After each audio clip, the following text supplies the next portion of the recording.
A partir de este video empezaremos el estudio de los diccionarios, otra estructura de datos que viene incorporada en el lenguaje de programación Python. Básicamente podemos ver a esta estructura con su análogo de diccionario de términos y definiciones. En un diccionario estándar encontramos una palabra, como por decir lenguaje, y luego su definición.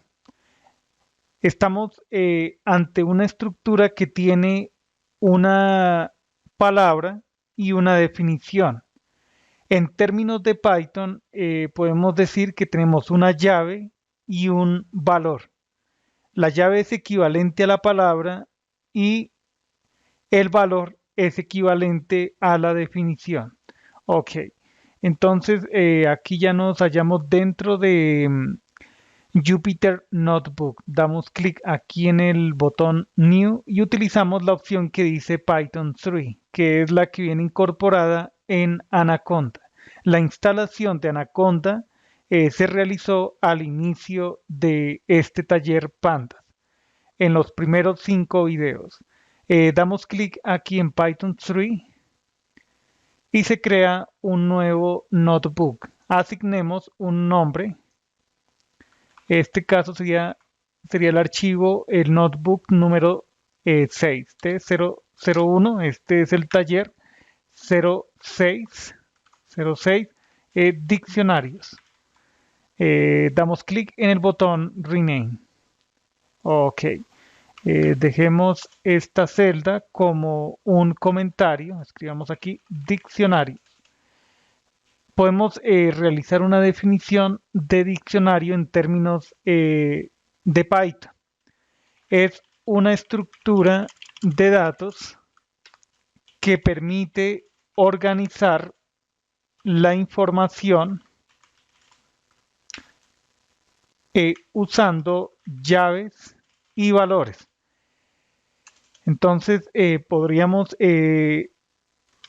indicar la sintaxis de un diccionario, la sintaxis básica. Se utilizan llaves y dentro, separados por coma, van los elementos de datos. Entonces tendríamos, digamos, la K1 llave y un valor 1, K2 y un valor 2, V2, y así sucesivamente. Entonces acá podemos decir K, N, V, N. Ok, podemos tener cualquier cantidad de valores. Esa sería, digamos, la representación sintáctica básica de un diccionario en el lenguaje de programación Python. Dejemos aquí evidenciado parte de la definición. Un diccionario puede contener n cantidad de llaves y valores. Los diccionarios son un tipo de estructura mutable, es decir, se puede cambiar en cualquier momento. Cuando decimos cambiar o que se puede mutar, nos referimos a eliminar, modificar, adicionar más elementos del diccionario, sobre el diccionario. Ok, entonces ahí ya tenemos una definición básica de diccionario. La primera parte de este tema va a consistir en comprender cómo creación de diccionarios. Es muy básico, es muy fácil además. Em, Empecemos con el esquema por literal. Escribamos aquí, esta sería la sección 1, creación de diccionarios. Dejemos acá 1.1, creación con una literal de diccionario. Veamos cómo sucede esto. Tenemos, por ejemplo, una variable que se llame países, y aquí empezamos creando el diccionario. Este es el esquema de literal. Observemos, estamos indicando las llaves y dentro van a ir las llaves y los valores. Entonces aquí podemos escribir, por ejemplo, Colombia y enfrente la capital. Escribamos aquí Bogotá. Indiquemos también Perú. El valor va a ser Lima. Indiquemos también Ecuador. La capital es Quito.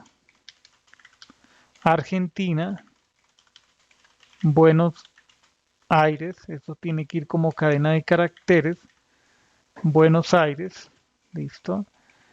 Continuemos aquí. Otro país. Indiquemos, por ejemplo, México.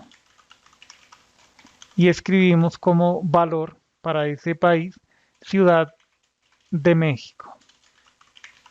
Ok, ejecutamos esa celda. Visualicemos el contenido de esa variable. Aquí está su representación en cadena de caracteres.